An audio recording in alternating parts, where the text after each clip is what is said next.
Hey, we're gonna make soda ash today. You're gonna need a glove, a funnel, a gallon jug, a whisk, measuring cup, bucket with a lid, water, and soda ash. I'm gonna pull you in a little closer. And what is soda ash? Soda ash is what makes the dye stick to the fabric. It is clutch for tie-dye. And speaking of clutch, one of my favorite bands, let's get some good tunes on and make some soda ash. All right. So you can prep and store your soda ash in a gallon jug like this one, but I have learned over the years it's way easier to prep and store in a container with a lid. You could take it with you and you can soak the shirts for the items in the bucket. So when you are dealing with the powder form of soda ash, anybody who has an allergy or super sensitive, please wear an N95 mask, and I'll put the link in the description.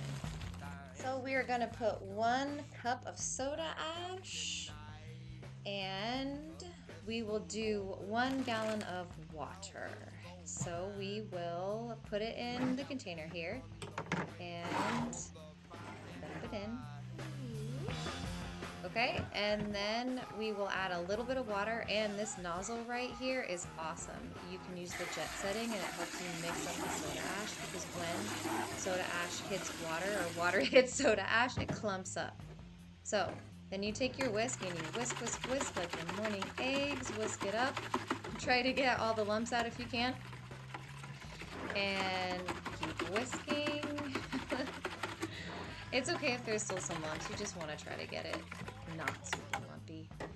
Then, what you could do if you wanted to, you could store the soda ash in this gallon jug for later, but over the years I have found that it's way better to store and prep in the container right here. So, now we are going to measure the rest of the water in the gallon jug. And if you don't have a gallon jug to measure, that's totally fine. You can use 16 cups of water instead. So it's 1 cup of soda ash per 1 gallon of water. And this will soak about 10 to 15 adult-sized shirts. Of course, it depends on the size, but 10 to 15. This is why 1 gallon of soda ash is rad. So you're just going to dump it in here and let it go in. Then, just to make sure, okay, there we go. Just to make sure everything's done, we'll just do a little extra whisk, whisk, whisk, whisk here.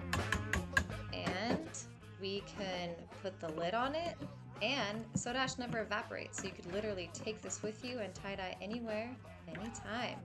Thank you so much. I know there was a lot in this video, so I'll have stuff in the description for you guys. Thank you.